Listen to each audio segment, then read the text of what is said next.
Ditto. It's 11:01. Shall we call to order? Just give me 1 sec to confirm we're Okay. on YouTube. It's streaming live now on my screen, if that helps. Live on Yeah, YouTube. we're good to go. All righty. It is 11:02, and I am calling the April 29th meeting of the regular meeting of the Southborough Library Board of Trustees to order. Our first order of business is to review and approve the minutes of April 8th. It says February 18th. That's wrong. It should be April 8th. Did everybody have a chance to review, and does anybody have any edits? They're perfect. I didn't catch the date.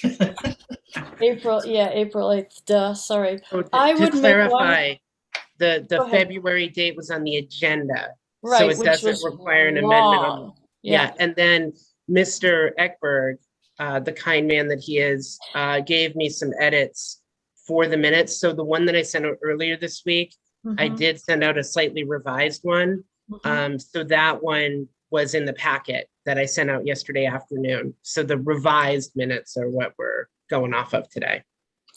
Okay, and does anyone have any additions, corrections? I would make only one. I would say minutes of the special board meeting because it Okay. wasn't a regular board meeting. Just right there in the heading. I have to take the draft out anyway, so just approve as amended when you Yep. guys do that. I'm Okay, happy so to add do I that. have a motion to approve as amended? Motion. Okay, that's Amy. Do I have a second? Second, Second, All right, that's Janet. Trustee Davis is not with us. Trustee Ekberg. aye. Trustee Landry, aye. Trustee Maney. aye. Trustee Reagan. Aye. Trustee Yazdani. Aye. All right, the minutes are approved as amended. Let's move to the director's report. Ryan, do you want to fill us in on what you would like to stress? Yeah, so I recognize that it's a lengthy agenda today. So I think what I'll do is some of the stuff is covered in other agenda items. Are there any specific questions about the director's report that you would like to go over? Under facilities, Ryan, I should know this, but what does the term dedicated signage mean? Like that would be something that would, like a sign that would stay. Oh, okay. Simple as that. Yeah, something Okay. less removable, less temporary. Okay. All right. I liked the Concord sign that you sent the photograph of, except I didn't like the pressure-treated lumber post piece to Concord. So I'm wondering if something similar to that, but if it is implemented, you could think about a non-pressure treated lumber post just because it looks sort of Temporary or something. Yes, exactly. I agree, Marguerite. It did look like it was holding a spot, or I don't know. Yeah, I agree. Yeah, the pressure treated lumber is a more rustic look than we perhaps want. Anyway, that was my only thought about that. I don't have any problem with that. I assume the CPC would approach us with design options before anything was finalized. Ryan, is that right? We can ask them for that. I think the sign, and Janet, feel free after I'm done yapping to speak your piece, but my understanding is that this was like an example that was kind of in the vein of what they would like to do. So I think the feedback about, the post is helpful for them.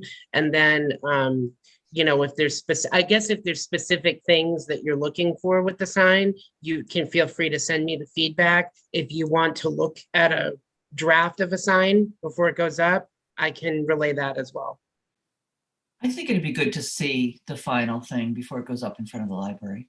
Unless we want to just give Ryan the okay, but you might want our backup if there's issues. I think it just depends on if you want to bring it back to a meeting or not. I think we have plenty of time on this. I don't think anybody's in a rush.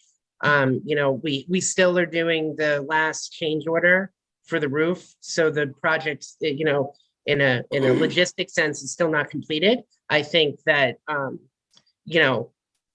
sign can be put at a later date. We just can't do it when the ground is frozen. So we got plenty of time in the next couple months to sort this out. I had thought it would be something that would actually attach to the building, like the, Like a plaque. Yeah, I thought so too. We can give that feedback. We could give that I feedback. would give if you that want. feedback. Okay. Yeah, my only concern about I mean, I thought it was, when you close up, it looks fine and stuff. It looks big to me. Yeah. I There's a agree lot with of that. stuff out there. This isn't supposed, I know that they want the publicity for CPC and for showing where our tax dollars go, but it shouldn't be such a, such a big sign. Yeah, I agree. I personally, there's a lovely plaque there already from when it was originally constructed, saying who constructed it, and that's part of the building. And I thought the CPC plaque would go under that. Maybe would look okay. But so further discussion later down the road. Yeah, Shall maybe we? suggest they look at the one that's there as a model, Yes. Marguerite. Yeah. Yep. It's on the left-hand side of the door when you go in. It's Outside. It's on the Yeah, exterior of the it's in the building. brick. Yeah. Yeah. So how should we respond? Do you want to send something, Ryan, or should Marguerite send something? Sure, I can summarize this. We'll have it in the minutes. So, I can say, could we do a plaque? I mean, a lot of these are questions, I think, right? Like, Right. could we do a plaque instead of a sign? They may come back and say, we want to do a sign. If there's a lot of back and forth, I might suggest we get both boards together to talk, if that. Yeah, a sign may not last longer than 5 or 10 years. I Plaque will is say, forever. just from a logistic perspective, Mhm. I'm a fan of the plaques over the signs, only Yeah. because, especially if it's a lumber pillar, I always imagine the landscapers are going to whack it, or it'll sort of start to tilt in the Yeah, property. That's exactly, happened a yeah. number of times. Right. So that would just be my only feedback. So yes, we support some kind of information explaining the wonderful role that the CPC has played. Plaque, sign, location, and size to be determined. So I guess we can leave it there. Ryan, do you want to create that, or I don't mind doing it either way. I can email CPC, or you and I could do it together, or Janet can do it with you. How about or- how about I draft a message, and I'll just like, if you guys are okay with me just sending the message, I'll CC the board on it so that you guys see the communication. I'm Sounds fine good. with that. It might be after town meeting, just to let you know, if that's okay. But This I'm is- making a note right now to do it. No, right. There are other things on the plate right now. Okay, thank you. Other things in the director's report we need to be aware of. A think question every- under policies, Ryan. Yep. Retiring the policy, I think I know what that means, but that means that there just isn't going to be a policy. Is that it? Yeah, so we're gonna do that as a separate agenda item. So Okay. if you guys want to go to that now, we can. Okay, I'll wait. Or do we want to close out the director's report for it? Why don't we do that right after the director's report, if that's okay? Okay. Do you have any other questions about the director's report, David, that you want to No, go sir. over? Nope. Okay.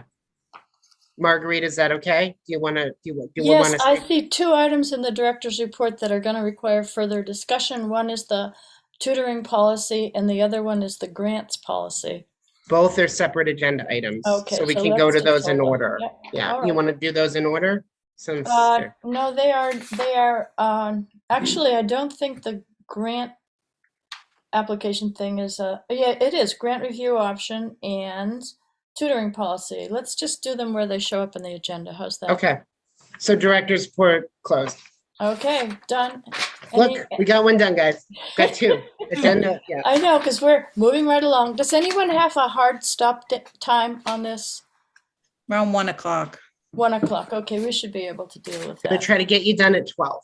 That's my goal. Well, So all right, okay. I'm ambitious. I'm ambitious today. So the expense report, do you have any questions? No, I don't. Okay. We will have salary money that we're turning back this year. I will have a better idea of that in a couple weeks at our May meeting. Is that from Pat's salary? It's No, it's really just because part-time staff the shift in programming, we really staff to cover desks now. We had sort of budgeted in part-time staff to work during programs, in-person programs, and that hasn't been necessary. So remember in the budget, when we submitted the FY23 budget, we kind of reduced part-time hours. That was kind of based on how staff have been working over the past couple of years, sort of in the post-COVID era. So you're going to kind of see a salary turn back again this year. Yeah, hopefully that is minimized next year, because I'm kind of basing it on what people are actually working. How much are you estimating will turn back in salaries for this? I'll have a better idea in May. I don't know yet at All this right. point. Okay. So you'll let us know. Kim, did you have a question? No, I was just going to say, isn't that also impacted by any unexpected closures that the library has? Then the part-time staff does not get paid. Is that correct? Yeah, and to a much lesser extent, holiday pay. Margarita's right in that Pat made slightly more money than our new youth services librarian made, because Pat had been here a lot longer. That kind of created a little bit, because wasn't a lot for the hourly rate difference, but then it adds up over the several months, right? And there were several weeks where there was a transition where Pat had retired, but our youth services person hadn't started yet, right? So I should say children's to youth services, right? Because we're at the town meeting, she's going to officially become youth services. So that's, so that makes sense. That we won't see, I think, this big a gap next year is my hope. I've tried to kind of fix it on a budget level. All right. Sounds good. Any other questions about the expense report? Just a quickie, the negative variance on professional development, that's what was for Mariana's tuition? Yeah, because okay, money well spent, not a problem. So that will remain being in a negative balance. I'm not anticipating we'll go into negative balances for the rest. Kim and I will say, Kim and I have been invited to speak about the story walk at the Mass Library Association conference. So there may be a travel reimbursement request this year, because we have to drive to Hyannis in order to attend that. So I can talk more about that in May, because that'll be in advance of the conference. But I think I haven't talked to Kim about it. If the board wants to entertain traveling us for the miles, giving us the mileage reimbursement, that's why we have that travel expenditure there. But we are also over budget in professional development. So I think you have the board's support for both of those.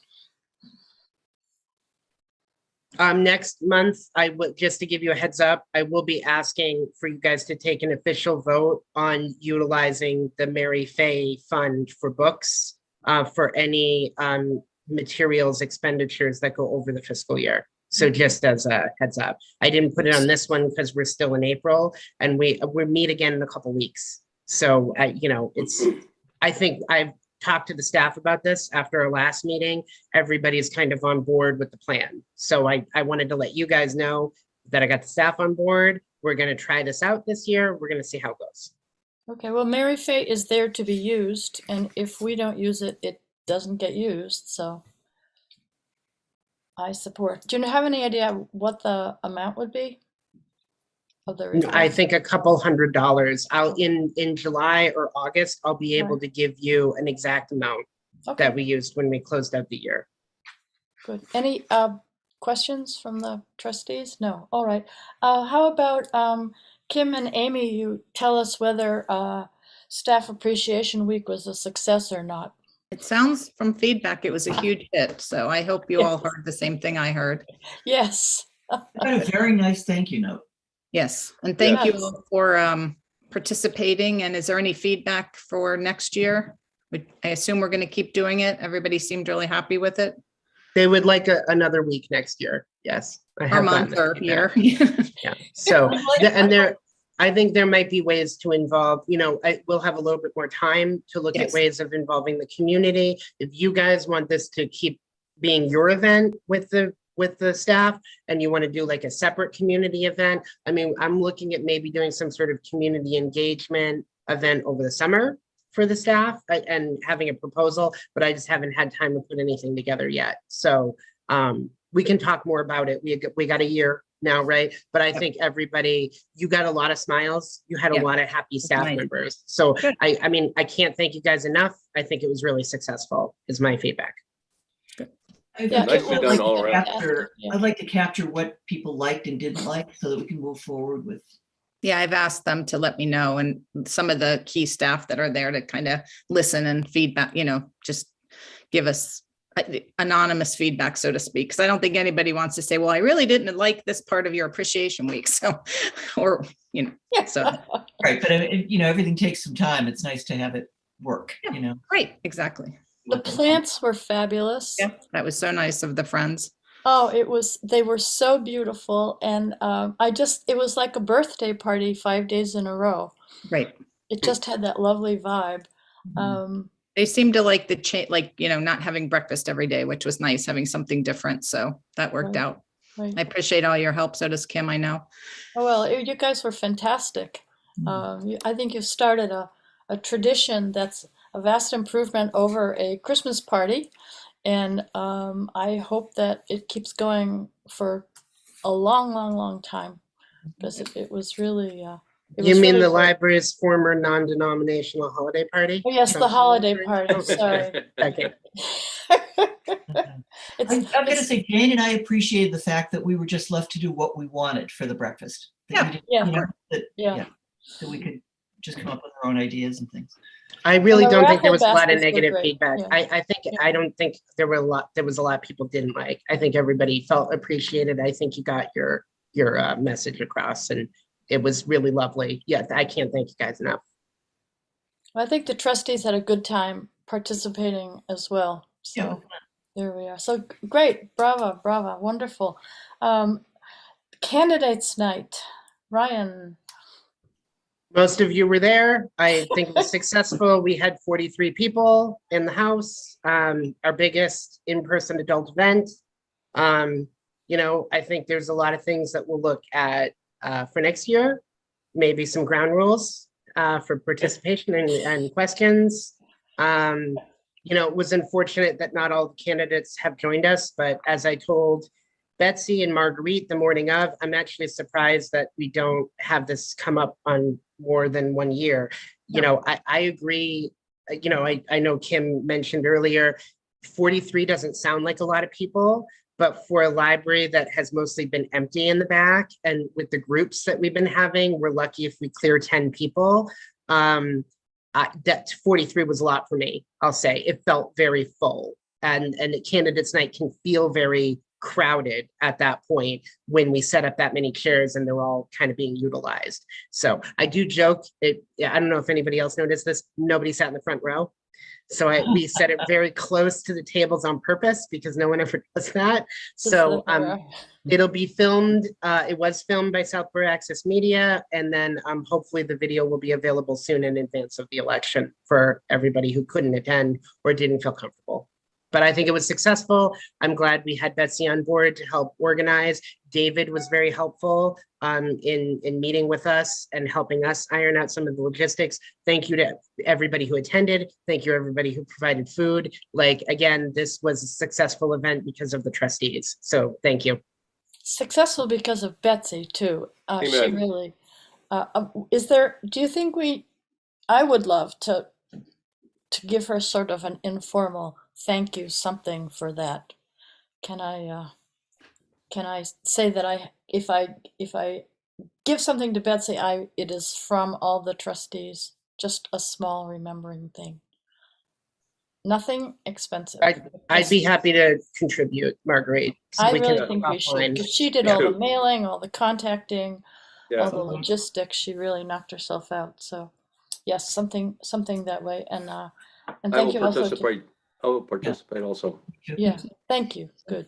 Okay, good. Just thinking. Okay, so story walk accessibility, agenda item number 6. Where are we on that, Ryan? And So, lots of conversations with John Parent, lots of conversations with Bonnie Faniff, who's the chair of the Accessibility Committee. John issued a letter. I forwarded that to you guys. The plan right now is to look at long-term doing an accessibility path along the story walk. So we're exploring that as an option. We're looking at costs. I did just want to get in touch with Jason Malinowski at one point to pick his brain from sort of the capital committee perspective on, you know, where we could fall on the docket in a future year. But, you know, the other option, I would say, other than the path, is tearing it up. I think we'd like to move forward with looking at the pathway as the option for right now and explore that. We haven't gotten an ADA complaint, so I've given that feedback to Bonnie.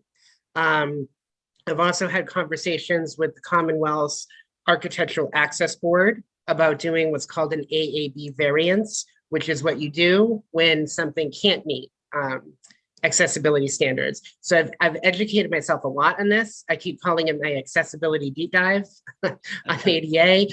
So I think right now we're just, I know we had talked about this a couple months ago. This kind of came up again on the accessibility committee's agenda. They have a meeting on May 16th at 9 a.m. I am planning on being there to kind of, you know, they've talked a lot about the library, but we have not been in attendance at any of these meetings. So I think it's important to kind of have FaceTime with the committee. Any of you are welcome to join. If we have a quorum of trustees, we'll just have to post as a meeting. So I guess let me know if a lot of you want to go. Okay, that's May 16th.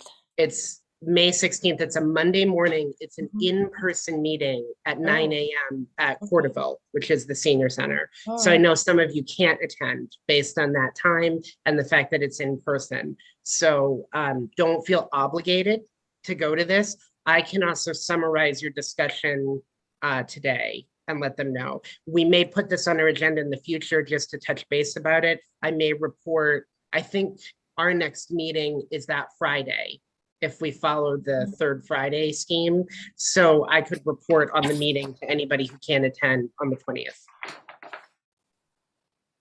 I had one other question that's sort of not related. I know that the upstairs bathroom is being renovated to be ADA compliant. Yep. After that bathroom, will the downstairs bathrooms be getting renovated? I believe the downstairs bathrooms are mostly ADA compliant. I can Okay. go back and check the accessibility report. I can tell you there were a lot more ADA issues with the bathroom upstairs because everything had been positioned higher, several inches higher than they were supposed to be. So we had kind of designed the downstairs bathrooms by default because of their proximity to the children's room to be So they're accessible for children. Yeah, right. And then if you recall, there was a budget surplus a number of years ago, and I had made a commitment to try to make changing stations available in all of the bathrooms. And then we made them all, if you remember, we also made them gender neutral bathrooms, right? Because so many people just needed a bathroom and then they were waiting for a bathroom. So that it turns out the ADA consultant liked a lot of like the changing tables, the gender neutral update, like, and there's Braille on the gender neutral signs. So they like that. I think we were one of the only, if not the only town department that had that. So, you know, John and I do think about ADA compliance as we're making updates on the library. Right. There are other things that we're looking to do depending on the budget. And then, you know, we'll work with accessibility. I know they're looking at grant options and they have some appeals maybe at town meeting this year and then in future years to do projects. So the library is not that we're perfect, but we're not really the worst offenders. If you remember the report, right? Oh, yes. There are, yes. you know, we're also dealing with Highland Street, which because of its age, because of its structure, has a number of accessibility issues. And then there was a lot that they had to say about the public safety, the new public safety building. So I think, you know, that there has been an emphasis on looking at those on a priority level, but it's nice that John's team is still here working on the bathrooms and working on some of the other improvements. So we're still working on it. Okay, so just to get a general idea, the upstairs bathroom, and then minor modifications in the downstairs bathrooms or none, and then what are the other areas that the report, the parking lot entrance Is that? Some of the okay? stuff is just repositioning things. Yeah. So we're looking like the doorbell, the electronic doorbell that we installed, which Yeah. we didn't remove. They want to kind of remove that. We were looking at placement of the ADA switch. You know, I think the report mentioned that Okay. it wanted the ADA switch moved, but Yeah. John and I have talked about this and we don't think that there's a better place. Because, Okay, you know, I think that they were looking at it from the perspective of one type of disability, and we have to look at it across like not just people in a wheelchair, but people who are in, you know, sort of walkers or have canes, right? yep. So there was an issue with like, we also have new drainage systems Yep. at the library too. So we don't want somebody having to, you know, get stuck on a drain. So there's a number of different varieties, another factors that are involved in this. But the report that was issued, that big town-wide report with all the departments, are 130 also, pages of, yeah, yeah. so there's a lot of recommendations, and Mhm. John and I are still going through those All on a right. regular basis to see what we can implement within the allotted budget that the facilities department has. So we're continuing that work. I don't Okay, have a specific workflow for you, Marguerite. That's where I can talk to No, John. And that's- I I think just I'll was wondering. notify you guys if we have something that we need that's going to affect operations like the bathroom closing. Okay, so the bathroom is, the upstairs bathroom is probably the main thing, and once that's under control, then you'll let us know about others, but it doesn't sound like there's any desperate problems inside the building aside from that one bathroom. Is that accurate? I don't even know if it was desperate. Again, the library has never received an ADA complaint. Mhm. So let's start there. What we're Yes. trying to do is make the library more compliant with ADA, Right, as compliant as possible, and also make sure that everybody can access every area of the library. Everybody who comes in here should be able to access a bathroom. So that was why it was kind of prioritized above Mhm. other things. That we were kind of doing the interior renovation work upstairs anyway. So we were going to paint the bath. All of this made sense. We just ran into a couple, you know, the building is older. We ran into a couple electrical and plumbing issues in the bathroom that have taken longer to resolve than we had yeah, hoped. I realized that. Yep, okay, so sounds good to me. Any other questions from the trustees on where you're in that? Okay, that's excellent. How about the library facade? Oh no, wait a minute, stop. The library facade restoration project, that's gonna be Janet, can you tell us what you know? And then Ryan, can you tell us what you know? Didn't we talk about this last month? The roof and what needed to be done? Or no? Yeah, but I think the preservation restriction is news. Right, that's Well, news, Janet went to the CPC meeting. right. So It- she can talk a little bit about that. We already talked about the signs, but if there's anything you want me to touch on or speak to, Janet, just let me know. Okay. Yeah, the CPC asked us to attend. We sent them the bill, not the bill, the proposal for Mhm. the big $35,000 fix to the roof, the Mhm. latest leak, the last leak. Oh, Let's call it the please. last leak. Because they, you know, this kind of, you know, landed on their desk and they had thought the project was closed out months ago. So, you know, I told them, and one of the architects was at the meeting as well, which was helpful. So I explained how we also had thought the project was done and why it wasn't and what this fix involved. And they were saying they're trying to establish whether it was related to the original project. Did it come under that umbrella? So we were trying to make the case that it did, and I think we were successful at that. And having the architect there was helpful too. Yes, yeah. Doug Manley, I think his name is. Yeah, he was very helpful. Then they also asked us about the preservation restriction. So we were catching them up to date on all of our unsuccessful efforts to that date. And I realized after the fact that I was remiss in not having given them updates. They hadn't really heard from us in many months. And even though we'd been spinning our wheels, we could have said that. So I take responsibility for that. It was my fault, Janet, not yours. So I know we disagree on that, but I think I was the one who was supposed to be providing updates. So I apologize to you. I apologize to CPC. I apologize to the board. We can all get better. But I realize, we look at things from our standpoint, and then you sit in their seat for a minute, you realize, yeah, there was a whole lack of information, and it's a thing that they take very, very seriously, and I understand why. So do you want to talk about the meeting with Preservation Worcester? I mean, I don't know how much detail we want to go into. Janet and I have found a potential entity to hold the restriction. We had a meeting earlier this week. We talked with a woman named Deborah Packard from an organization called Preservation Worcester.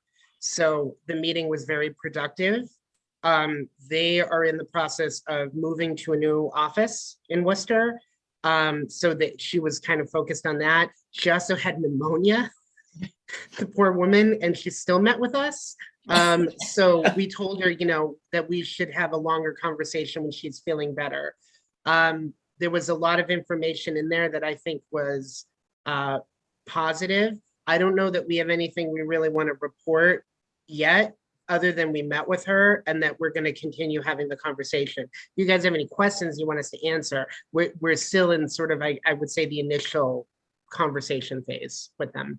She did send us a copy of one of their current holdings, because they do have some things that they hold outside of Worcester. There's a house in Northborough, there's something in Sterling. They haven't done municipal buildings, but they sound very reasonable to work with. She said she'd already mentioned it to the trustees and they were supportive of the idea. So initial things are good. The fee is, do we want to talk about, the fee is $15,000? Yeah. Versus what we'd heard in other things. And that would help them do annual visits. Litigation if they ever came to that point, but they said they never have. They like to have, if we're going to do something to what they're holding the restriction on, they like to have a conversation and something written as a proposal and get a chance to look at it, make sure it's not changing anything fundamental. But they sounded very reasonable to work with. I think some of my questions are still like how much expertise they're bringing to it. What do we get in value in terms of their annual inspections and things. So there's a lot to look at, but it's the first yes, we'd like to do it that we've received, and it's a reasonable cost, and they sound very reasonable to work with. So they will also come to the site and do an annual review, which I know was something that the CPC, they were interested in that. They wanted some sort of like report or like annual review to make sure that the restriction was in effect. It also seems like there's a variety of different types of restrictions they do. So, the CPA money we used for the building was for part of the building, not for the entire building, right? Which I know I keep bringing up. So it did seem like this organization has experience with different types of restrictions. So I think that's important to note going into future conversations, but I don't want to get like too ahead of ourselves, right? Because we haven't really made a decision. What we're hoping is that we can come back to you guys and that we can, have some sort of draft of a restriction to review. And then hopefully we may even have Deborah or another person from the organization come to answer questions at a board meeting. I think that would be something I'd like to facilitate down the road. Obviously, this has to be done with a lawyer, and we have to have the CPC agree to this, the document as well. So there's a ton of steps coming up, but I thought it was a promising start. Yeah. It's the first good news about a preservation restriction we've had since before the project began. Thank you, Ryan and Janet. That is really, this is cause for hope. It sounds like they would work collaboratively with what we want to do, which is protect the work that's been done on the facade and not touch it. So sounds just very the amount of time that I know Janet has put into this in doing research on the restrictions, in trying to educate herself on how this works, on helping me research the different entities that we looked at. I mean, like Janet really deserves a lot of accolades for this. Is that this was like, I was, I think a little frustrated a couple years ago, and then Janet started helping me with this. And then it has been a good collaboration over the years.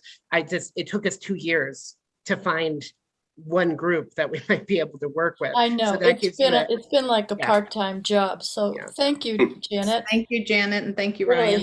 Really. Well done, well done. Any other trustee questions about that? Just a quick question, Janet, the $15,000, does that strike you as reasonable given the the ongoing responsibilities they will have and the interchange that they might have with us? Yeah, I was, the question came up. If I had walked into this cold with not hearing anything, it would have sounded kind of like a lot to me. But after hearing what other groups charge, it seems very reasonable. Now, they also have to incur legal fees in reviewing a document that we propose, and they have their ongoing responsibilities. So there's like, when I read the example that they sent, they're talking about filing fees that they picked up and all sorts of stuff. So yes, it does seem reasonable. Okay, good. That one of them was quoted at $100,000, David. Yeah. So that Other was perspective. the jaw dropper. I know. Anyway, other trustee questions about this? So, again, nope. Okay, that's great. A quick report on the St. Mark's Street Park Working Group. We had a meeting last night. Basically, there's discussion about revisiting with VHB, who's the design firm that did the Main Street project and that also came up with the design for the park. There's a question about whether some members of the working group and or the library might revisit that design because, as I mentioned, I stood out there with Kim Ivers, and if you want to put story time there, it can't go in the middle as it stands because it's too noisy. It would need to be under where the big trees are. So the way the park is designed, it would be impossible to have a story hour anywhere but in the middle, and it's just too noisy with the trucks on 85. So I think that Andrew Dennington had mentioned that VHB might be willing to talk about other options to look at the use of it and then to think about the design. So to be continued. And the other section of that was the history walk, which I communicated that the library trustees and Ryan had not seen a design yet that looked like anything that would work. And I think the history walk has been sort of dropped out of that project, but a lot of people are not thrilled with that decision since it's in the middle of town and it's a historical area. So I guess the issue of the existence of a history walk and the design of history walk, again, to be continued. One of the interesting things that came up in the meeting yesterday was that Dan Blanchard, who teaches history at Fay, and Sally Waters at Historical had offered to assist him, had looked up the number of people who'd been buried in Southborough, and a lot of people are buried in Southborough, not in that cemetery. There were, in fact, a number of slaves in Southborough in the 1700s who are not buried there. There were 6, I think. There were indentured servants who weren't buried there. And there were also, there was a pauper's house, a pauper farm down on near where the railroad station is. And if you were a pauper, if you weren't kicked out of town, which happened, if you did die, they didn't bury you in the cemetery either because you couldn't afford it. So it expanded my thought about that park, not just to be about Native peoples who'd been here, but any marginalized people who'd been here in town. And I thought it was an enormously interesting thing that that Dan and Sally had brought up, looking at the burial records, not the stones, that there were a lot of people in Southborough who were either too poor, too African American, too Native American. Some had died passing through, and their deaths were recorded, but there's no place for it. So I think, well, if we're going to do history and a history walk, it's not just going to be the people that were in the cemetery who could afford it, but it's also going to be the marginalized who came through and who we have their names, a lot of them, but we don't know where they are. So I thought that was very interesting. The other thing that came up was interesting was an archaeological dig there would take about 3 months, and according to one company that does it, who James Nicholas Worley had contacted would be about $15,000. So there's just a lot of fluidity right now on that piece of ground. So my stake in it is to make sure that the library has a place they could hold story hour, hopefully up under those big trees. So that's where I am on that. Just one quick thing, because Yes. Marguerite and I have had a number of conversations about the history walk. Back in 2019, I think it was in December of 2019, when this was first discussed in a selectmen back then, Board of Selectmen meeting, I had concerns about a history walk running through the library. I still have concerns. I never saw a final design of this. I would also just emphasize that with all of the recent conversations about accessibility and making sure that there are designated pathways for any walk on the property, that only makes me more concerned. So I think we would need, if anything gets installed in the library's property, we need to be very clear about its accessibility, about where it's going, and about who maintains it. So that's just my 2 cents on the history walk. I kind of am leaning towards, I don't think it's a good idea to have something partially on our property, especially with all of the recent conversations we've had about our story walk. Right. So again, that's definitely kept in mind. And as I said, the whole history walk has been removed from the discussion on paper. So to be continued on that one, I will report back if there are more developments on that. Questions? I have one. Aside from a pathway from the library parking lot, was any of this going to actually be on, is it proposed to be on the property? The original drawing took it up over the lawn, over the septic tank, and out that History way. walk, you mean? The history walk? The Or the history park? walk. Okay, The I history was thinking walk of the was park. sort of where the story walk is. Okay. So it had been drawn in the design, but I don't think that it had taken into account the ADA compliance or anything. It just went right up the hill and connected with Common Street. But what about the park? Is that going to encroach on library property, or is it completely past the property line? Past it. It's Okay. past it. It's But again, past it, yeah. there's been a number of different iterations of this, right? But in no, the library property ends, there'll be additional property before the park starts, is my understanding. Okay. Yes, and Freddie is putting native cultivar, native plants. I can't keep it all straight. Anyway, on maybe 20% of that space out toward Route 85. So there's, as I say, there's a lot of things that are not decided, but more very important things keep coming to light. So it's in process. All right, let's move on, if we don't have questions, to agenda item number 9, update or removal of tutoring policy, which will require a vote. Ryan, do you want to speak to this? All right, so this was actually from a patron. The tutoring policy is out of date. It references the book sale room, which was the area that we used to call the teen room, right? One of the reasons we have a tutoring policy in the books, because I think Marguerite may remember this, and I don't know if any other board member will, because I think we had a different board back then. For many years, my predecessor and when had Kim kind of book out rooms and then charge tutors because they were not a nonprofit usage of the library space. A patron brought that to my attention, right? Like wanted to talk about this. I brought it to the board meeting.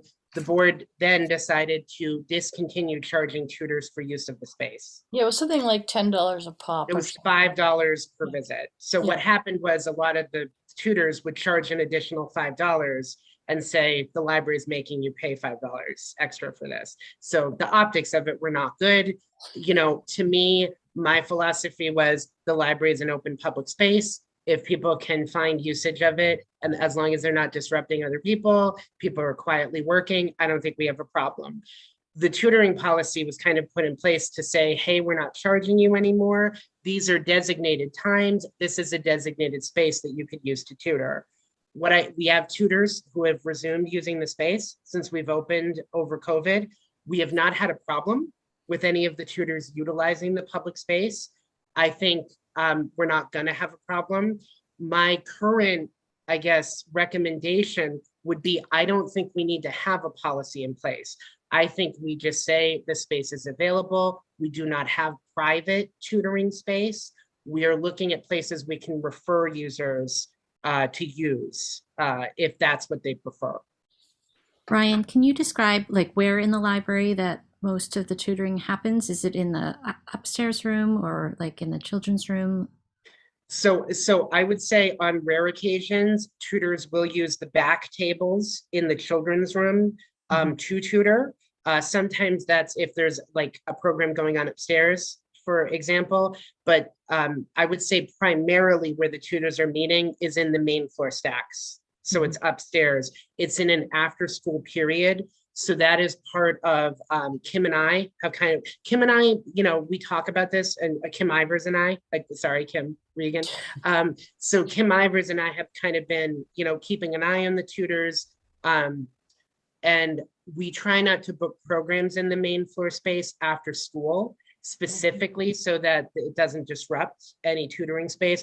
Part of the reason I set up later for candidates night this year, it was like after 6 o'clock, was because we don't see a lot of tutors in the space in after 6 or in the evening. So we're kind of, I would say the main floor area, because the lighting is the best. You can space out the most. There's different options for seating and tables. That has been sort of where the tutors kind of go.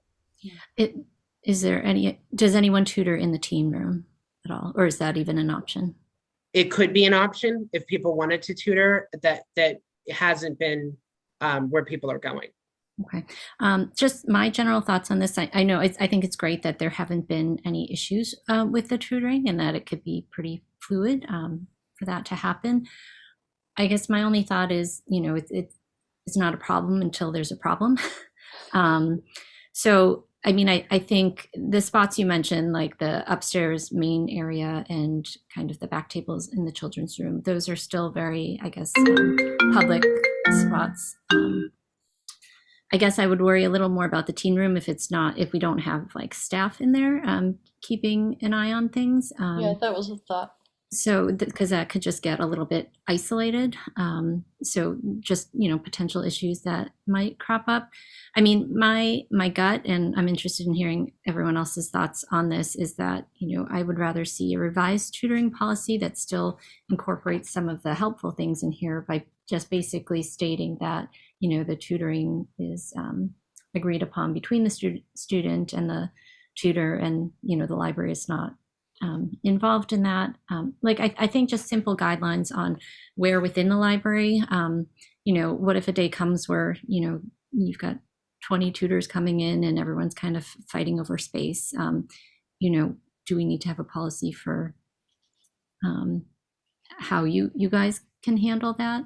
I mean, I don't anticipate that happening, but, if there was an issue like that, how would you handle it? And is this something we would want to have at least guidelines in a policy? And I'm happy to revise the current policy. I think there's some bones in there that are good. And I would be happy to work with you, Kim, if you had an interest in working with me on it. One of the things I think needs to come out of the policy personally is the designated times. That was something Kim Ivers gave me feedback on back when we wrote it, that tutors probably wouldn't follow a designated time scheme. She was correct. I mean, this kind of depends on the kids' availability, on the tutors' availability. I don't think that's something we can necessarily regulate. We could put something in there about tutoring shouldn't occur in the teen room because it's, we could give reasons why, the space is too small, it's too isolated, something like that. But, I would say we could always evaluate this later down the road too, if we're encountering a problem with tutors.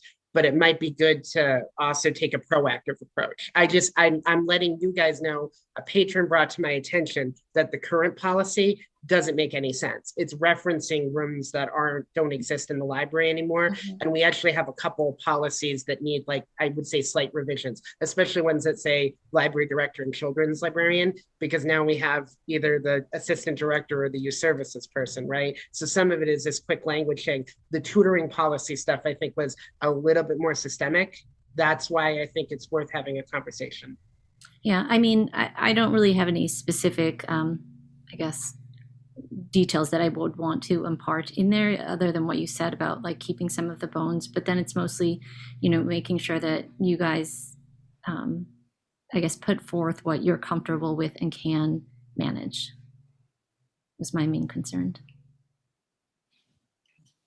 Other I could thoughts? also, Yeah. I could also work with Kim Ivers too. That would be the other option because, I think she has a lot more history with tutors in the library than I do, actually. Have you ever had more than 3 at a time? I believe so. It's probably not more than 4, I would say, at one time. Again, it hasn't really been, I would tell you if there's been a problem since we've reopened, and there hasn't been. And then I would just say, if like one area is being utilized or there's other people there, people just organically find another place to sit and work. And that just, the volume has been manageable. So we did have a tutor who was coming late at night for a while, who was very enthusiastic, let me put it like that, and like to sit in the front room. So, it wasn't really a problem because no one else was here. So I think that the staff were a little like, why is she yelling? But, you echo in that room. So it wasn't, I would say that wasn't a significant problem. And then the tutor kind of stopped coming after like 2 or 3 weeks. So. Other trustees have thoughts on this? I think I'd like to have a policy continue and it should say that you don't offer supervision to, I like that part that they're under the responsibility of the tutor. But if you ever had a tutor that was inappropriate, I'd like it to be said that it's a public space offered that way. It's not under library supervision or, a responsibility. A liability. Well, although sort of will be anyway if anything happens. Who I actually think signs it? It's not clear. Is it the tutor that signs it? Because maybe we should have the parent sign it as well. We don't have anybody sign it, do we, Ryan? no, it's just Tutors don't check in with us. Hmm. And again, that's going to be problematic to try to, because people sit in the space and they don't have to disclose what they're doing, right? And I would say a lot of them are Trotter or Algonquin students. So the parents like drop the kids off and then they're working with the tutor one-on-one. Well, then maybe it should be, in our documents, and then we publicize it on the website once that, we've updated the tutoring policy and here's what it is. I guess I wonder how that is any different from a hired nanny or babysitter bringing the kids in. I mean, I think it's obvious we are not responsible for children brought in under somebody else's authority, which is technically what a tutor is. It's obvious, but it's not legally a really solid ground, I don't think. It's better if we have it somewhere. So are we doing that for anybody who isn't a parent who brings a child in? I'm just playing devil advocate, but. Yeah, no, it's a good idea. I mean, if somebody gets injured on the library's property, there is they do fall under the insurance for the town, right? So just that would apply to both Amy's example and to the tutoring example. Yeah. So. Well, wait, are we moving in toward the thing where tutors and tutees are going to have to sign in with parental permission? I think that's a lot. Again, then I would just say, what do we do when tutors don't sign in? Yeah, I think that's a lot of. Do we ask them to leave? I mean, that kind of opens the door. I think that the library, one of the most valuable things that we offer is a free space to do this sort of thing. I don't think we need to be too, what's the word I want, bureaucratic about it. I mean, I think that the level of oversight that we have now is good, which is. The other option would be sort of the retirement of a specific tutoring policy, and then looking at what we could call like a public space, like a space use policy, right? That includes how people would use all public space at the library. I kind of like that idea a little bit I like more that idea too. personally. Okay, so that would just kind of define if people were working in the space and then the areas that they could go. And then we could kind of cover, I think, the teen room in a more general sense too. Okay, I don't so know if, expanded. Well, if that would be just basically any patron. Yes, Right. which I think is a better thing. I'm afraid will be seen as kind of picking on the tutors, which, Yeah, yeah. because yeah. what if somebody comes in with a kid and they're teaching them knitting? Is that a tutor? Or, you know, like, Right. I think the idea too is that What is we're a program? regulating Is that tutoring? Yeah. a tutoring policy sort of by definition to regulates a specific type of user, where we could have other space use concerns that I think would be applicable to a policy. So, I mean, this kind of came up because the patron found the policy on the website, right? And said, this is confusing. So to me, I wanted to talk to you guys first. I would like to take the policy off the website. Right. And I mean, when it comes to a policy, I have to talk to you guys. I think we should kind of, my recommendation at this point would be to kind of retire this policy, right? To vote to discontinue off for now. the current Yeah. tutoring policy. So And my if you want a path forward, I would Right. just say, I can work with Kim, Regan. I mean, I'm going to bring it back to you guys to get your feedback and review. This probably won't be done in a meeting or two, right? It might take us a little bit longer, but look at a space use policy for the entire building. Yeah, I Okay, think so- that should be reviewed by a That's lawyer. not something we have now, right? I'm looking at the list right now. We don't have like a general use policy. We don't. Yeah. do And I most think libraries- maybe we should, Kim. That's kind of, Okay. I think. You know, nobody thought there was a problem with coaches because of they, you know, have very strict policies and all that stuff. And now we've seen in the last couple of years how that's worked out. So Right. Well, we Okay, also, so- just to give you a quick example, sorry, I promised you an hour and we're at an hour now, so I apologize. But just, we have a group that comes in. They're a great group of people. They come in on Saturday afternoon to play chess here, but they bring there's probably like a dozen of them. And they want to utilize a significant number of tables and space in the library. So I've had conversations with these people because I've been here on Saturday. And I just said, you know, sometimes we have events here that might be a factor in whether or not you can use the space. So I gave them my business card. I said, if you have to use the space, just let me know so we can check.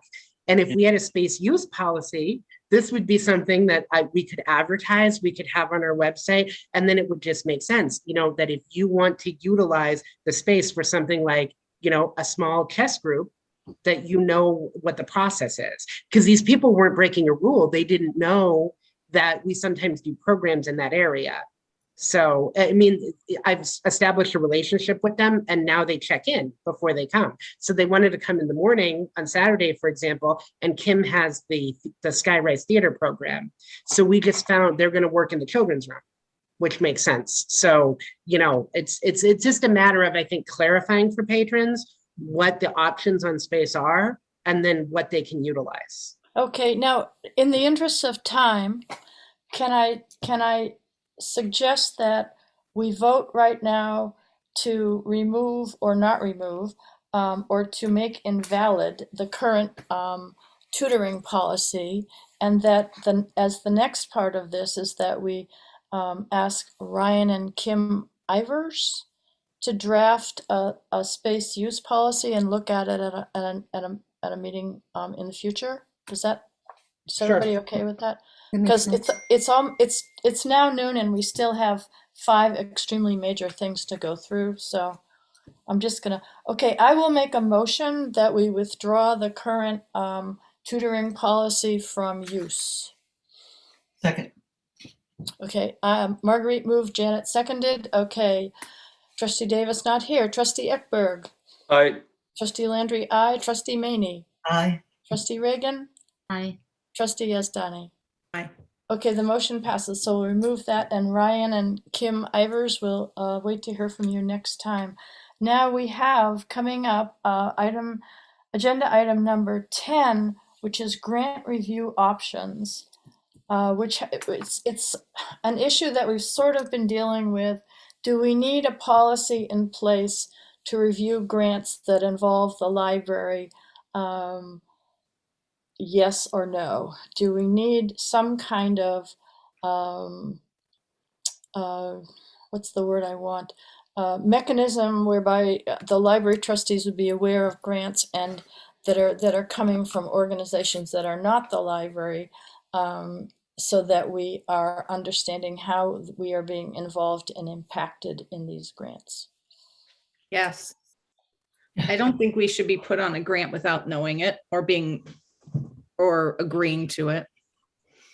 Can I bring up how it came up, this Sure, question? Janet. The garden group wanted to, there's a choate fund in town that I guess I've heard of, but I don't really. They wanted to apply for grant for signage for our garden and some of the other gardens. Something that would explain what the plants are. I think it's wonderful to have that done, because otherwise I'm just looking at a bunch of plants. Yeah, I agree. And whatever other information. So they approached us and suggested it, and I thought it was a good idea. Whatever. We're not talking the Freddie Gardens here. We are. We are talking the Freddie Gardens. Yes. Okay. Right. So she wanted to apply. It's, I don't know, just be a few $100s. She wanted to apply for the choate thing. Mm. There was a question of whether or not something like that needed to come to the board. And then in reviewing the memorandum of understanding that we approved, it had said that the gardeners were responsible, not the Southborough gardeners, the garden group, open space. Open space. Responsible for choosing the materials and things. So that actually may have covered this particular situation. But then just the question came up as to which grants should be approved of by the overall group. We thought it should be a question that came up. How big a grant, what groups, What would it look like? I just need feedback from the board on when you want notification, right? Like, do you want people just to let me know? Like, if it's I think it should be a factor, maybe if it's an ongoing project and we're aware of it, like this would have fallen under that. I never got feedback on the amount. So I don't know if that's a factor, maybe not. So I didn't know how to proceed. There was less than a 2-week time frame to notify you before the application was due. So is 30 days sufficient?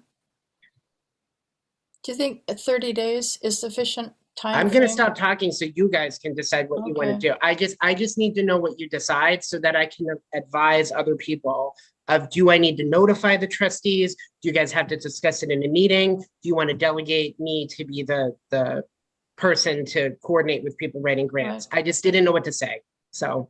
Okay, so why don't we just, Amy, you already started to speak. Do you want to complete any? No, I just don't want us put on grants and knowing nothing about it and people assuming we're on board with something. That's my main concern. Okay, or it may be some frame or money limit on the notification. I think time frame, if to give Ryan breathing room, I would say like 45 days, because 30 days, if he feels he needs to bring it to us, could slide right in one of those weird times where we'd have to call a emergency meeting. Mm-hmm.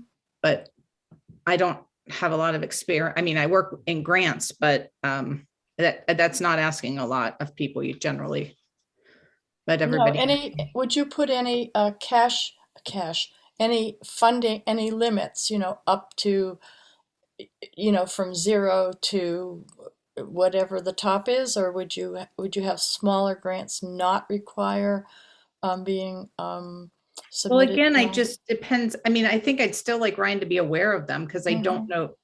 I worry about putting our name on it makes it sound like we're endorsing something. Yes. Okay. So 45 days.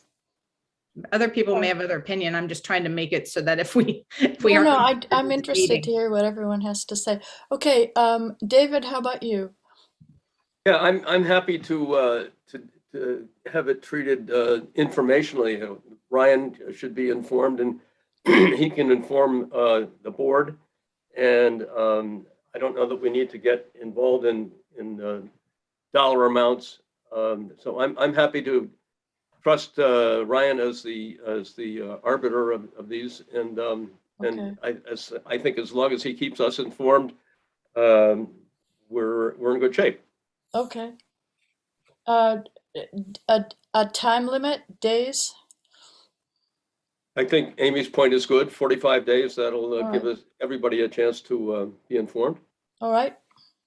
Okay, sounds good. Kim, how about you? Yeah, I guess I would echo what has already been said. You know, we want to be able to give Ryan some guidelines. You know, I think for things that are extremely small, I think maybe Ryan could make that decision on his own. But anything that involves either installing or something more significant on the library property, or, you know, involving the staff, should be, we should have enough time to be able to discuss that before we end up on the Kim, grant. pick a number. Pick a number. Yeah, you know, I- $200, $500. I don't know. I don't feel like I have enough, I guess, examples to draw from to see what that should be. Well, a long time ago, when we discussed like my usage of like state aid funds, we haven't revisited this in a while, and I think we would, just for the record, but we decided that if like there was going to be an expenditure that was over $1,000, that it was worth bringing it to the trustees and having the trustees review it. So I would just say, like, I'm less inclined to, like, if a grant is below $1,000, I feel like it's a relatively small grant. But like, you have a unique perspective, Kim, because you were on the Cultural Arts Council. And I'll just say, one of the things that kind of cropped up in my early years here was that we would have people who would apply for Cultural Arts Council grants and say they were doing the program at the library, but they wouldn't inform the library that they were doing it. And then in some, I would say, you know, we tried to make it work with people like Donna McDaniel, you know, who had a presentation, who was looking just for a forum to do it. But some of these groups are not people that I probably would have had programs with.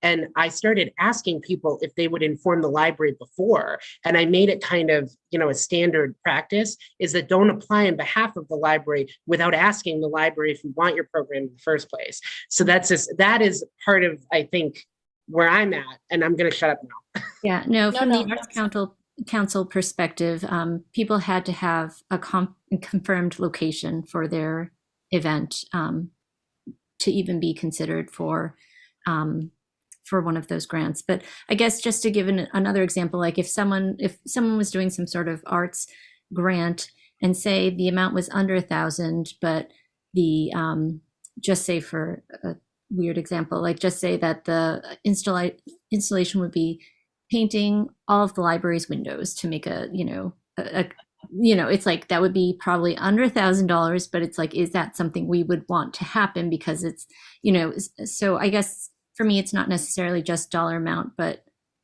what level of content, right? Like there was a student who had graduated art school who was interested in painting a mural. And we almost collaborated on doing a Cultural Arts Council grant for it. And then the girl, once she started looking at how much it was going to cost and the time it was going to take, she decided not to do it anymore. But that was something I told her I was going to have to bring to the trustees if we got to the next step. And then where the mural was going to go was going to be a big discussion, I think, right? So you're right, Kim. I think would have been under $1,000, I think, at the end of the day. But painting a mural on the library on a wall somewhere here, that would have been a big discussion that you guys would have wanted input on. Right, so the money would have had no correlation to the amount of impact. right. And I mean, hopefully no one would apply for grants that would impact the library in such ways that, and plus we don't have to say yes, even if that is the case. But they could get the grant based on naming the library, and the library could have no idea. So it looks like tacit approval by the library. If That would be my concern. And then organizations getting annoyed that the money isn't being spent as they right. had, thought it was. So I think that's why I feel like I I stopped Freddie's momentum on trying to apply for this grant for signage that we knew was going to be on the property already. And that wasn't my intention here. It's only that I don't know when I'm supposed to ask people to come to you or when I'm supposed to notify you. So that's kind of where I was coming from. And I feel like I disrupted somebody's project, and that was not my intention. Well, this is a little wider different issue because it than was- the Freddy Garden, and it's prior to the Freddy Garden. It's been happening for years. And the Freddy Garden thing was somewhat different because it was an ongoing project. It was kind of the next step. Obviously, right. I think we're in support of labeling the plants that we've authorized them to plant. But it does kind of bring up different issues. It got confusing. Yeah, so maybe it would be good again here to to write another one-page policy that if, you know, if the library's being named in a grant, that the library needs to be notified timely about this. I don't know what we consider timely. 45 days from the time the grant application is mailed, 45 days before it is mailed. It seems like 45 days before they want an answer, you know, I mean, before they need, Depends on what it is. before they need Yes. information. I mean, Yeah, they can make okay, that decision. that sounds right. So how about if we leave it like this? Ryan, could you draft a one-page policy that you think would be successful, and then give it to us in the next meeting? Would that be too much to? I will try to have it for you by the next meeting. All right, or whenever, within the next 45 days. Just kidding. Anyway, so I know it's a lot, but just one page to just clarify, and then we could work on that and take it from there. I think we're pretty much agreed that something needs to be there. Okay. Well, I was just going to offer to help Brian with this since I'm the Oh, one who yay. Okay. gave us about this in the first place. Janet, even with the new grandbaby, has offered to help you out with this. Congrats, by the way. Thank Yes, yes. you. One down, one to go. My other daughter's pregnant with her first one as well. Never what- want to do things by half measures. Janet has decided to have grandchildren around now, so When it rains, it pours. here they come. But did you have a girl? Did she have a girl or boy? She had a girl. That one was a What's her we name? know that the second one is having a girl. Lucy. Aw, Lucy Congrats. Murdoch. And a those beautiful are two baby. little girls. That'll be nice. Yeah. Well, they're on different ends of the country, but Yeah. At least They'll they got have to learn to Zoom early on. So anyway, so many congrats on that. Agenda night, item number 11, town meeting presentation and handout. Where are we on this? Okay, so this is a quick one. I had time to work in a presentation and work with, I worked with our old friend, Dolores Fallon. She is not old, she's an old friend. So she's a former trustee. She was very helpful in past years with helping me put together a town meeting presentation. So I have worked on that. We've kind of tightened up the draft. I think it's in a really good shape. If you guys have any feedback on the presentation, there's something you don't like, you want me to remove, you think language choices in the comments need to be modified, please send that to me in the next couple days. Does that sound good? Sounds great. Ryan, Kim? yeah, I just had like two quick questions about it. So on slide number 3, you have the statistics there. Yep. But don't list the time frame. So is that the previous fiscal year? Year. Is it calendar year? So I think you just need to put the time frame for those statistics Yep. on there, just for perspective. And then also, I was wondering why it says adults program attendance only, rather than Oh, I could do all program attendance. That would probably be That better. was a carryover. So it's because I copied my own work. That was a statistical sheet from a prior town meeting that we updated. So like where the hotspots are was where the self-checkout data used to be when the self-checkout was kind of new. So this was from many years ago. So we wanted to kind of highlight that people attend adult programs because there was there was a discussion that year that everybody knows that children's programs are well attended, but people didn't think people attended adult programs, or we didn't have a lot of adult programs at the library, and we do. I'm happy to revise that and make it a more universal program stat that's a good note, Kim. I think that we're not in the same situation this year as we were years ago when we put this together. Well, can you split that frame and put adult and children or something? Would that make it clear? I could try. Yeah. I don't know. I'm just, if you still think, I mean, I do still think there's a perception that we don't offer for adults what we offer for children. So I don't See, wanna- see, Amy's hitting it. That's why we did it that year. So. Well, you could always do adults and in the next block do kids and teens program Yeah, attendance. together. And then Yeah. you could combine the interlibrary loans and do, you know, the 12,000 received and 15,000 lent, like kind of in one block. Yeah. Yeah. Yeah, because when I was getting signatures a while ago, pre-pandemic, people were saying, I mean, I've never, like, all the young people between, I think I met that were like 20 to almost, if they didn't have kids, they're like, oh, well, we don't use the library. Yeah.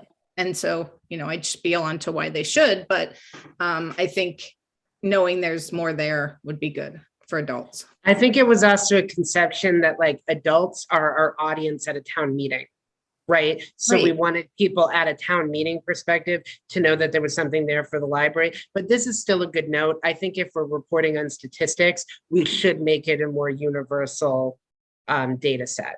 Yeah, So but if you there's- still want to keep it separated, do keep adults as you have it and do kids and teens maybe combined. Yeah. next. I like the kids and teens, like adding the word teen too, also to let people know. Yeah. I'm happy to do that. That's a good note. Okay, other input. Ryan, did you want to talk about the handout? Sure. Poor Kim Regan, I've sent her so many emails. So I'm still working with Kim. This was the one thing I really didn't end up having a chance to work on this week was the handout. So we were going to meet after this and just kind of touch upon what we wanted to do. You know, we've talked a lot about maybe updating the statistical handout from last year. That was a little complicated for me only because we pulled from a variety of sources because it was based on a calendar year perspective. And normally how we report on statistics to the state is by the fiscal year. So I sent Kim a lot of stuff about let's go to the fiscal year because that's easier for me to pull all the stuff. But Kim said, you know, if we're updating the data, trying to make it consistent with what we did before, like that, she made a good case for that. And I think that was wise. So I'm going to work on it this weekend. Don't tell people I'm working when I'm not supposed to be working. But I just didn't get a chance to finish that up. I also am thinking maybe we could use the handout as like a little marketing tool to talk about some of the more than books items that we have. So we could kind of take a completely different tack with the handout and then we could have that be the area where we kind of highlight some hotspot stuff, but also talk about all the board games the library has are now circulating. So that is a recent development. We just did that in the past couple of weeks. Our puzzle collection has doubled because of all the donations that we've received.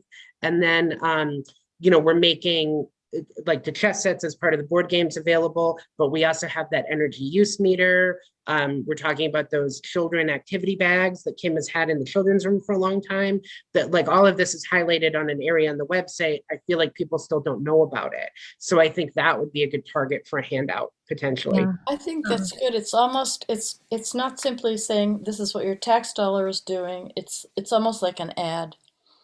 We can offer you this, this, this. And did you know we offer you this? Yeah, The I puzzles think thing is fabulous. that's definitely a better use of this, I think, this year's handout. Just looking at the one we did last year, I thought it was great. I thought it had a lot of great statistics and information.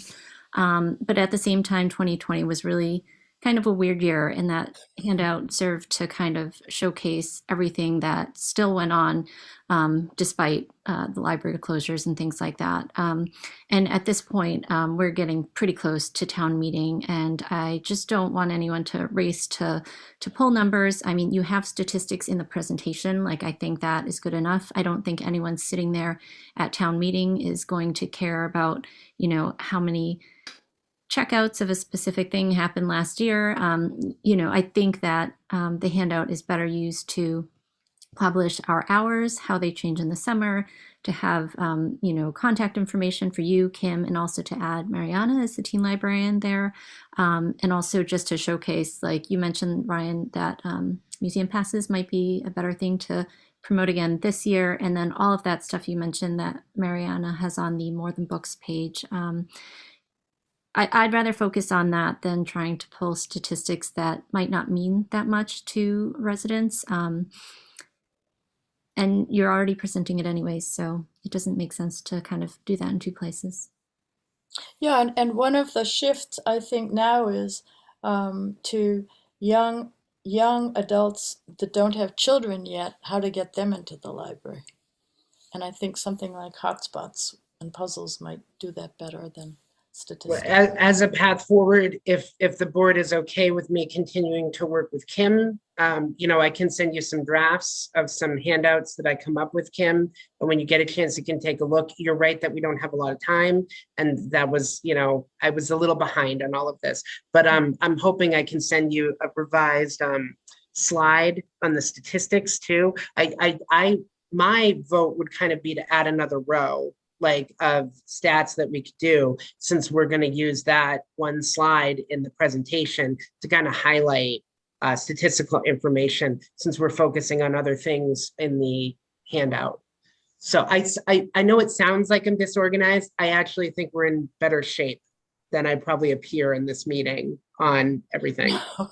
So basically the handout, the subtext is, look how well we're doing, and look what we've got for you that you may not have known about before. So basically anything that does that is a success. And I agree with Kim, don't spend 7 hours putting it together, please. Okay. Oh, Okay. also, I should mention, we have a booth outside town meeting. So I have to go in at one point to do the presentation, but I'm going to get there a little bit early. We're right next to Youth and Family Services that also has a booth. So we're outside the hall. So if any trustee wants, if you're going to be at town meeting, you do want to come a little bit early, you're welcome to help me set up. You don't have to do that part if you don't want. If you just want to sit and interface with residents, you are welcome to do that. Okay, so I'll have a couple chairs. What are the hours you're thinking, Ryan? I can give you more specific information as we go. I don't think Jim gave me a specific time that I can set up yet. I think he just let me know that he's got a table available for us and for SYFS. Okay. I had volunteered earlier, Ryan, to warm the other chair if you'd still like me. Yeah, I do. Okay. Okay, if I can move on, we have 2 items left for this meeting. Oh, actually 3. The library staff survey and the director's evaluation, and also public comment. And I see Tim Litt is an attendee. The library staff survey. Ryan, do you want to tell us about this? We have kind of a revised draft. Mm-hmm. I don't know if you want to talk about the additional questions and feedback we got. I had sent out the initial list of questions. I thought the initial list of questions was great. Janet put that together, so she deserves some credit again. I don't know if there were questions about modified questions 6, additional question 1, additional question 2. Do you want to just? I think that the top is fine. The questions and modifications, I think I would just say maybe not that necessary. I thought it was fairly clear 1 to 8, but that's just me. Do you want to poll the trustees and see what they think? Well, I mean, I guess because we could just use the 8 questions that we came up with initially. I think that it's worth discussing the feedback that we got. I don't know if on question 6 you want to add library director and assistant library director. I think the whole point, like, we started off with saying we should survey the staff to get feedback about me, and now they would give feedback about myself and Kim. So, I mean, that's All right, well, fine. let's start with number 6. What are people's Okay. thoughts on, do we want to include Kim in number 6 question?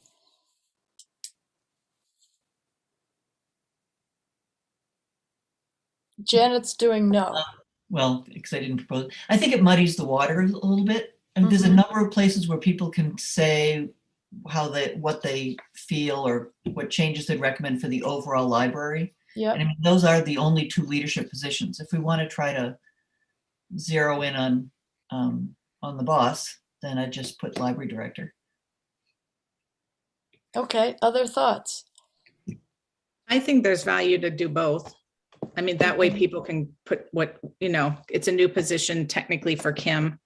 So it wouldn't hurt to have some feedback for her as well, I think. Okay. Other thoughts, David? Yeah, no, I agree with what Amy just said. Okay.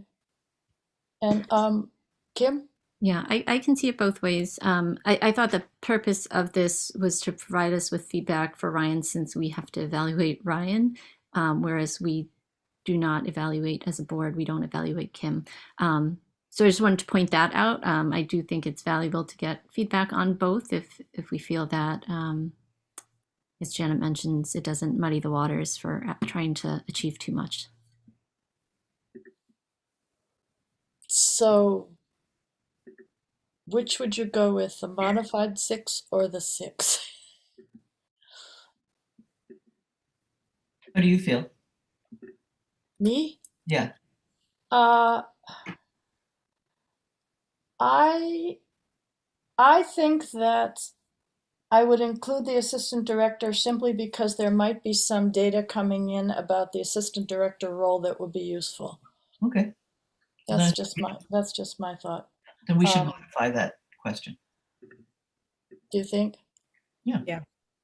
Okay. I mean, just because somebody might say, well, Kim could be doing this or Kim shouldn't be doing that. And that it might be good data.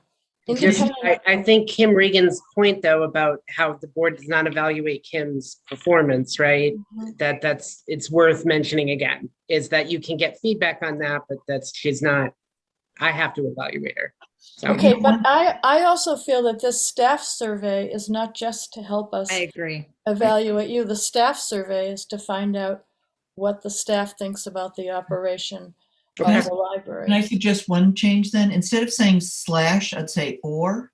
Yeah. And or. Press one or the other and not necessarily lump them Do together. you want me to do or do you want me to do and or? And or, so they don't have to pick, I would Okay. think. They may have feedback about us both. Yes. Okay. Yeah, All I right. agree with you, Marguerite. I think this is more than just for evaluation. I think, I mean, we could do 2 surveys, but that's more than we need to do. So do one and get all the information we need. Makes sense to me. Although All I can right. see Ryan doesn't agree. So, No, I'm so fine. we're okay on 6 saying, how can the library director and or the assistant director better support your work? Okay, we're okay on that? Yep. Good. All right, now additional question. Is there anything you think is redundant or outmoded in the library's operation? Any process that could be streamlined? I have one note. I Okay. feel like question 1 covers this point, personally. I think so too. Yeah. The Okay, other thing so is, I read a lot about survey questions and stuff, and they say simple, small words, not able to be misinterpreted. So that was the only thing I had against that. I think number 1 kind of covers it. I did too. okay, I think 1 covers it. David, how about you? I agree. All I right. agree. And Kim? Yep, I'm fine with that. Okay, so we'll leave the original number 1 and not include the additional number 1. And how about additional question 2? If costs were not a consideration, what additional services should the library offer? I like it, personally. I think it should be added, but that's me. All right, and I like it too. I think it's an opportunity for staff to think expansively, and that could be very worthwhile. It's okay. forward thinking. I like that part. It is very forward thinking in an ideal universe, right? A good question. Kim, how about you? I'm fine with it if Ryan thinks it'll provide valuable information. All right, and Janet? I just would hate them to qualify their answers. I mean, I'd really like to get free thoughts because you can actually charge for things too. So it's not necessarily that we have to pay for things. You know, I'd rather. Well, just because we're saying that costs are not a consideration doesn't mean that we can't, we can't make costs part of the discussion later on, right? I think this helps people think in a way that isn't restrictive by money, right? Yeah, If that makes sense, Janet. But that's, again, I mean, the counter argument that you're having is valid as well. Like it's, we're bringing up money and that might influence people's responses right away. Yeah. Well, my only other concern is and this is just my reading of it, it almost seems like that's asking for super aspirational stuff where the question as is asking for, what do you see that's missing? Like the difference is we should have bouncy houses in the library versus, we need more carts to move the books. So I don't know if it's two questions or a subset of a question. Like we asked similar questions in strategic planning sessions for focus groups. And I mean, in one of the survey responses, somebody wanted a gym in the library. Yeah. So I mean, that was an interesting idea. I don't think, clearly they were not thinking about costs in that answer. And I just think that's not something we would probably pursue ever, but that was, it was an idea. Well, I just don't know if we're moving people toward that goal with saying cost is no object, but I don't know. I don't know. Well, here's the thing. Question number 2. When I look at that, what additional services should the library offer? It's like my household budget. I automatically, without even thinking, edit for what I've got for money available. So am I going to buy myself 3 Teslas? No. It never occurs to me. If someone says, you have $1 zillion, I'll say, yeah, I want 3 Teslas. So, I mean, stupid analogy, but I think that we tend to self-censor depending on how much money we think we've got available. And maybe additional question number 2 would kind of lift the lid on that one. And I think you might get, aside from the gym, peace to the guy who wants the gym. Swimming pool. Maybe it's not a bad idea. I wouldn't mind a gym. And there's no gym in town. Will it preclude the household maintenance things that people see? That's my only concern. I'm all for coming up with ideas. There's grants out there. I just don't know how we get both. If saying no cost is no object, if we're going to get the stuff that is reasonable as well, I don't know. That's all I'm asking. Going back to the first thing, I still like the question. This discussion I think is helpful. Which one? Additional number 2 or first number 2? The additional one on if costs were not. Oh, I agree. I want to hear ideas. Yeah, I think it wouldn't hurt to include it just because you might get a really good pie in the sky idea that someone says yes. But should we include the original 2 and the additional 2?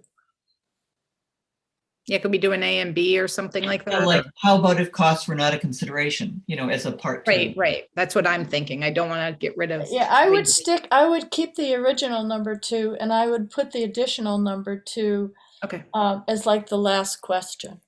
Yeah, I think both are valuable. Yeah. I agree. So anybody not happy with that? Okay, so let's do that. Ryan, do you want me to write it down for you or you have it down? Muted. Not on. I would like you to write it down for me if that's okay. Okay, so we are including modified question, with the emendations. Redundant and outmoded, we are deleting that one, and additional question 2 will now be question number 9. How's that? We good? Okay, excellent. Now, believe it or not, we are at the director evaluation. Agenda item number 13. As Ryan reminded me, we should not prepare our evaluations of Ryan without reading his self-evaluation, which we all have, although I did prepare my evaluation of Ryan without the self-evaluation, and I think Kim did too, and that was probably my fault for timing it wrong. So if anyone who has given me an evaluation for Ryan and wants to revisit it based on reading his self-appraisal, please feel free to do that. What I would like to bring up is the goals, setting goals for Ryan's next year. Does anybody have any thoughts on that? I had 3 goals: holding regular staff meetings, more outreach to the schools, and to catalog or organize or index the historical collection. Those were my thoughts. Now, other, Can I just say something? I didn't realize we were supposed to do this before this meeting because I was thinking of the survey information being incorporated. yep. So when were we supposed to have sent this in before this? Yeah, I don't, Oh, Janet, good question. All right, are we waiting for the survey to go out to all the staff to be collated and to come back to us before we do the eval? When it's not due to the town till July 1, right? Correct. But I have never dealt with a staff survey before, so. You may have said that in your email, but just, I was putting this off until after that, but so I haven't done anything. What do I we think? similarly are in dereliction of my duty. I have not done this yet either, and Okay, I have that's the fine. same We've got misunderstanding. plenty of time. I We've guess got that plenty of Janet time. has. Okay, so do we Sometime want to in- have the staff survey done, collated, and returned to us before we do the Ryan's evaluation? Think of it. So it'd be like in 2 weeks, we could have that done. Ryan is thinking it'll take people like a day or 2 just on the computers at work to fill out the survey. So if we could get that within the next, couple of weeks, then we could do a better job on the director's evaluation. I could make the survey live Monday and send it to everybody and then tell them to finish up by Friday or Saturday. So I could give All right. everybody a week. Does that sound good as a Yep. time frame? That sounds good. And I will send you the corrections on the questions as soon as we're done with this Zoom. How's that? Sounds good. Okay. Any other comments or questions about the director's self-appraisal? No, it was a No. good write-up, Ryan, I thought. yeah, What was it, Janet? Thank you. I work really hard on it. yeah, it was It good. sounds really, Right really up. silly, but I work really hard on it every year and I try not to duplicate too much year to year. I mean, honestly, with COVID response, there was a lot to say. And, again, I kind of gush a little bit about how good the staff is and how good the trustees are, but Aw. I only speak the truth. So, it's the best staff I've ever worked with. It's the best board I've ever worked with. So I appreciate all of you. Well, back on you, Ryan. There it is. Okay, so I think we've finished with our business for today. We have one attendee. I don't see any hands up. Do you see any hands up, Ryan? No, but we're open for public comment now. So if Yes, anybody we has any. are. There's a little hand Oh, up. yes. Yeah, Mr. Litt does have his hands raised. So Okay. Hi, folks. Sorry to keep you late, but at the risk of being a broken record, it really would be nice if your meeting materials were posted ahead of or at the time of the meeting. It can get a little hard to follow. I did have one thought. I mean, if it's a pain in the neck to get it done through the town website, you could post it on the library website and just put a link in the agenda to where we could find them. Just a thought. I mean, I try really hard to keep track of what you're doing, but if you were to listen to this meeting without having, the materials you were talking about in front of you, I think you would be frustrated. But thank you for all you do. That's all I have for today. Thank you. Thank you. Thoughts? It's both. In an ideal world, you'll do it. There was a lot of material to put together, Ryan. Thank you. we've discussed this issue in the past. I thank Mr. Litt for his feedback. But if I have the time to provide it to the clerk in advance, I will. I didn't this meeting, and we're not required to. So That's all I have to say. I'm not, is your self-appraisal form public record? We can add it to the packet. No, but I mean, is it public record or is it considered a, Anytime I send you guys an email, it's technically public record. all right, So, it's not a personnel action? oh, I don't know. I would have to ask Vanessa. I don't think so. I don't mind people reading my self-eval. Well, since Mr. Litt is our only super regular attendee, you could just copy him in on the materials when you send it to us, and then it doesn't become such a big issue. Since we're not, since we're not required to do it, we don't have to make it available to everybody, but he's the one who wants it most. So typically, or when we met prior to Zoom meetings, there would be like an extra packet for. Yes, it was all there in the room. Yep. Right. So, I mean, to me, it seems problematic to send it to one person versus making it available, Yeah. available to be taken. And I understand his point that it would be very frustrating to try and actively follow along with a meeting without having those materials. I mean, can we look into whether it's permissible for us to post it on the library website? What about having mean, a hard it copy would have been- available at the library for pickup? That's It not would have right. been posted. Well, let me start off by saying this. We're responding to a public comment, almost like it's an agenda item. So right here, we can put this on the agenda for the next meeting, if you guys want to talk about it again. I mean, we've Alright. talked about it as a result before. Mr. Litt has given this feedback to a number of board and committees. I have spoken with the town clerk. We're required to provide the meeting materials at the meetings when we submit minutes that are approved.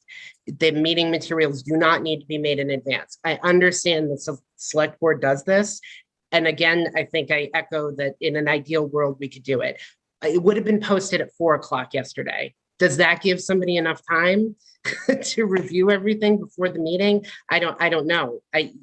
Mr. Litt may say yes, somebody else may say no. So I don't know. I mean, we're happy to add this as an agenda topic for the next meeting. We can talk about it more. I will again talk to the town clerk about the feedback we got. Yeah, I don't think it's my suggestion, I didn't think it was an ideal one, but it was quick and dirty. Do the trick without any extra work on your part. I would just say if Mr. Litt wants the meeting materials when the library trustees get it, I hope that he will consider running for a board position in the future. He would get them when you guys get them. Okay, it is 12:44. We've been at this for an hour and 45 minutes. The date of the next meeting is gonna be, it's the third Thursday. That leaves us the 19th. Does that work for everybody? Oh, we're doing Thursdays. Yep. 11 o'clock. What date was that again, Marguerite? The 19th of May is the third Thursday at 11 a.m. We I do cannot Friday. Thursday. We do Fridays. Oh God, sorry, I'm looking at the wrong. Yeah, okay, let's do Friday. It's actually the 20th. May Yep, the 20th. Yep. Have we So- considered Mondays, or is that a bad day for people? It's I a bad think day. it was- That was a bad day for people, and there was a Zoom crunch. Friday, everyone's on weekend already, except for the library board of trustees, who are a hardworking group. Anyway, okay, Do you have so do you have a conflict, Janet, on the 20th? Do we I- want to look at a different date? Well, we can't do Tuesday, Wednesday, or Thursdays. So no, not on the 20th, not at this point, but I often take off Friday mornings for Vermont. Do we want to go back to an evening meeting? the reason I said the 19th was that I have meetings all day on the 19th, including the evening. So the 19th is bad for you. The 19th is way bad for me, Yeah. yes. So let's yeah. keep the 20th. Janet can let her husband drive and just talk to us in the car, take out a hotspot. Oh, he used to do that at work all the time with me and the kids in the car. I hated it. Your turn. There's a wait list on the hotspots. Get on the wait list now. That's my feedback. Oh my God, we need Do it on more my phone. hotspots. All right, so the 20th we're putting in? The 20th at 11. So far, so good with Janet. And then if it turns out next month, we can revisit what we're doing with that. We may start doing in-person meetings again. That could happen. How good is that? Ryan says happily.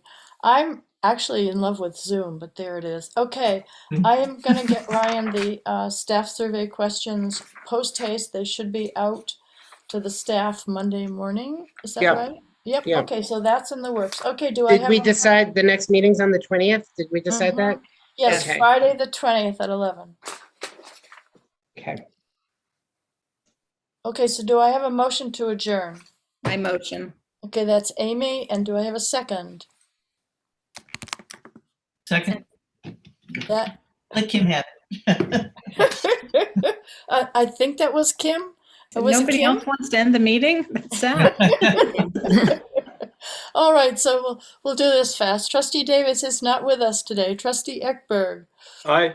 Trustee Landry, aye. Trustee Maney, Aye. Trustee Reagan, Hi. Trustee Asdani.